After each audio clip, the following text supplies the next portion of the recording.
actually have some breaking news that happened about 55 minutes ago on social media. So we are getting to it right now. And that is that. Sorry, I wasn't expecting the sound effect. I was like, what is happening?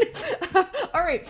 Some unfortunate news. Dijak is departing WWE as his contract was not renewed. As a matter of fact, Dijak just shared on his social media that he is set to become a free agent. His contract is expiring tomorrow, and WWE basically informed him that his contract will not be renewed. So I do want to go ahead and read what Dijak actually put out on social media. So this is give me a second because there's kind of a bit here. So this is what he wrote. He said, "Here's the truth. WWE never negotiated with me. We attempted to negotiate and they stonewalled us. They never made me a single offer. Then they informed me they would not renew my contract at the 11th hour. 2 months ago, I was in one of the best matches in NXT history and a top match of WrestleMania weekend. On that day, a top executive in WWE told me I was, quote, crushing it. I was slated to feud for the NXT title, but got called up to Raw instead. I consistently outperformed everyone's expectations, especially throughout 2023 and early 2024. I never complained about anything or was difficult to work with. I tirelessly pitched ideas to anyone who would listen. As recently as the day before I was notified, I never once missed a booking, and I was injured one time in 7 years for 3 months. I'm thankful, disappointed, but also excited. This has lit a fire under me to relentlessly prove myself to the world. All I ever wanted was a fair shot, and now I have the opportunity to go out and take it. That's enough talk. Now it's time to do or die, Jack. My last day under a WWE contract is June 28th, 2024. And signed his name and put out his booking information for that. Wow. Tommy, initial reactions here. What are you thinking?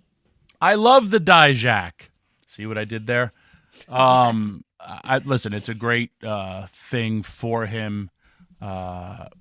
Spoken with him, this is a great thing for him. I would say underutilized in WWE.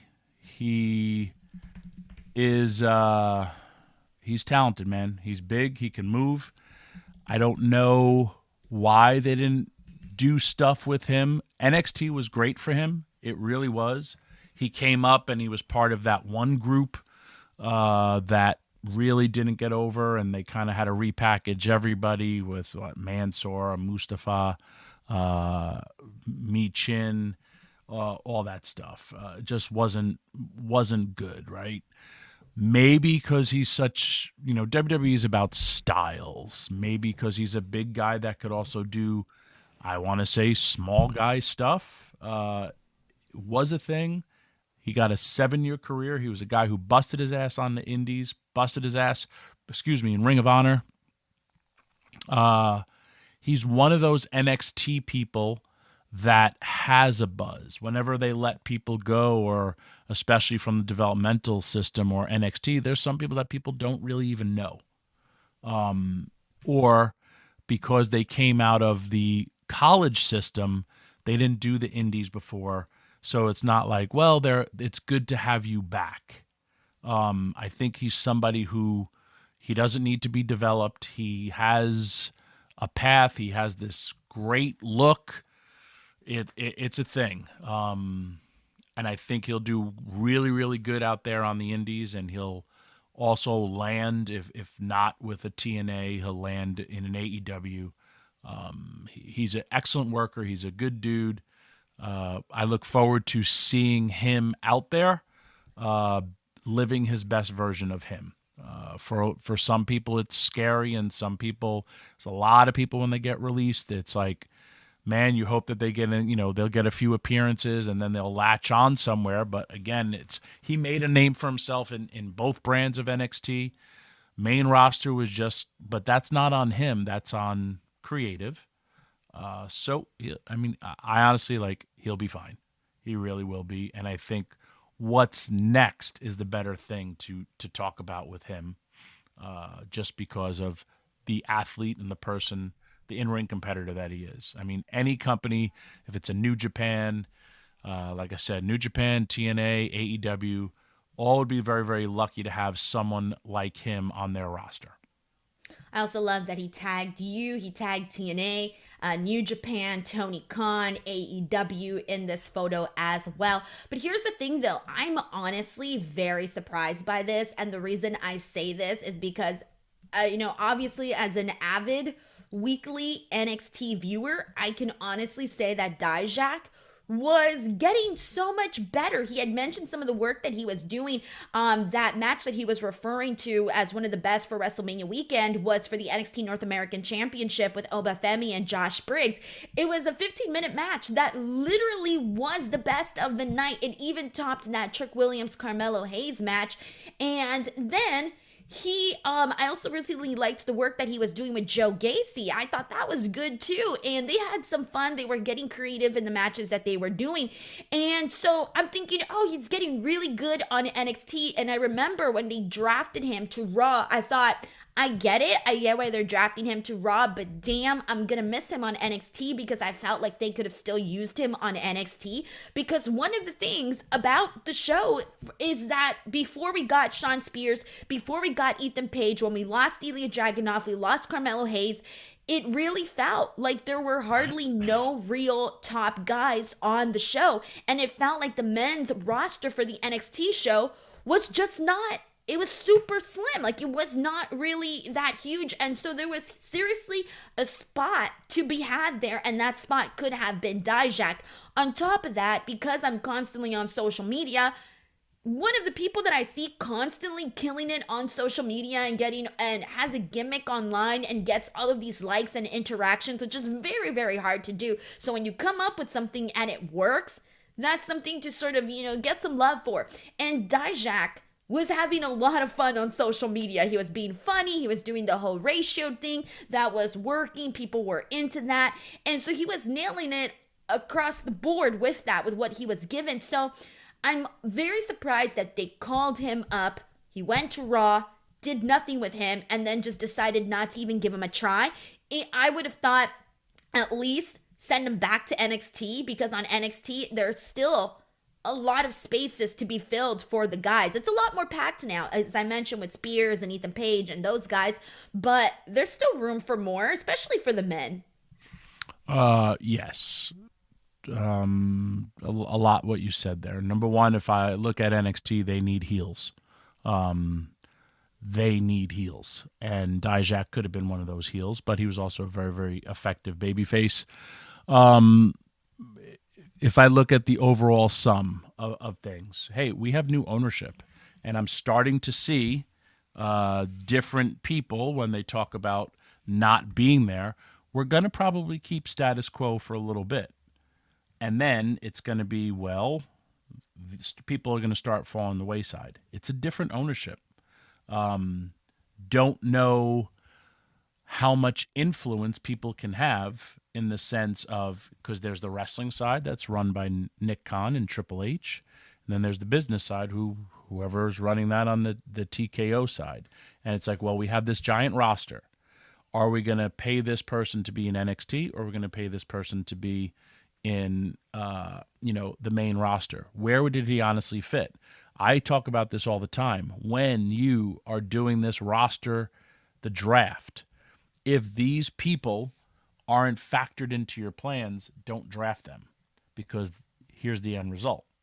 If he did not factor into anybody's plans on them, because then there's also perception. Well, he was here, but he wasn't here in the carnation of what they did with him in NXT. That's why I also say sometimes be happy where you're at and that you didn't get drafted. Since that draft, I was so happy that they switched the tag titles. Yes, it was perfect place, perfect time, because those two women were doing not a whole heck of a lot, and now they're the champions. Lyra is doing well for herself, got thrust right into a top storyline. How do you continue to keep her on top is decent for what they did with Money in the Bank and having her in there. But, hey, if I look at How come I couldn't say the same thing about Shelton Benjamin? Do you think Shelton Benjamin couldn't be helping out somebody in NXT or being the grizzled vet or the person who's been here for so long and I never got to help the younger talent down in NXT? That's a role somebody needs to play. Again, when you have a roster so big, where did that person fit in? Should you make a place for him? Awesome. But where is it? Where the hell's Baron Corbin? I know he had little bits of stuff, but if I'm looking at it, I'm like, I don't know if I'd invest all this stuff in Baron Corbin. I love Baron Corbin. I wish Baron Corbin never got drafted because the stuff he was doing in NXT was pure money. Okay, they split up a tag team, Braun Breaker and Baron Corbin. Can you look on television and say who's getting a push and who's not? Yes. There you go. So that's, again, a long-term plan. If, hey, we're giving them a call up to see if they get over on the main roster, and if they don't, let's just say goodbye, that's a thing too. Because you also, you don't want to look at people as, and Baron Corbin's another guy who'd go out there and crush it if he wanted to on the indies, as well as crush it in AEW, New Japan, or TNA. New Japan needs people. New Japan needs draws. Because, what did I just say before? Forbidden Door.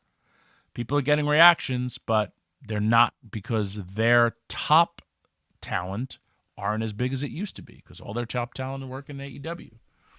TNA is loaded right now. I mean, it's loaded with talent. Would Dijak work? Absolutely. Where does he fit in? I know I would make a place fit in for him. But then it's like, then who do you get rid of that you already have? Contracts expire, and it's not like I have no problem telling a person, hey, we just are going to go a different path right now, and you've been here for a while. You actually need to leave to come back fresher. I know 100% Triple H straight up has told people, I mean, go get over somewhere else, and we'll use you. Examples, Bobby Lashley, Drew McIntyre, Cody Rhodes. Maybe that's something that's going to help Dijak, and he'll become a better performer. He's great, dude. Honestly, you will get no more glowing endorsement from me and how I feel about Dijak's in-ring ability. And like I've told everyone, I used him on my shows. Why? Because I knew he was that good. It's kind of messed up though, because when you go from NXT to getting drafted, you start to think, you oh have man, high hopes. I'm really, your hopes get high. I'm doing a good job. It's validation that, hey, you guys chose me. Damn, that must mean I'm killing it, right? So you get really excited. And so then for that to happen and then for nothing to come of that, I think that's just such a, God, it's like getting to the top of the roller coaster, but never actually experiencing the drop. That's the thrill part of it. So I kind of feel really bad about main that. roster, And I don't mean to cut you off, but I will. Main roster, they need heels. I would have pushed him as this next level heel and say, you work great. You're not allowed to do this, this, and this because I want you to get heat. Because I want to build to you and Cody. I want to build for you, continue to be there. Because, again, the storylines are going with Drew McIntyre is your biggest heel on the Raw side. I don't know who your biggest heel is on the baby face, on the SmackDown side, minus the Bloodline. But they're not there yet. So I need to just keep putting heat on my heels to get him. He's a perfect guy that, I would have done that with him. But other eyes, maybe it's like they felt they couldn't do that. Or, I mean, once I saw him on Speed. that was his last match, too. And I was just like. Xavier Woods. I was like, huh? So, listen, I could see it coming from, you've been here 7 years. You're at this level. It's not on him though. It's on other people, unless he became a pain in the back that I don't know of. Maybe we'll ask him. You know when we'll ask him? Next Wednesday.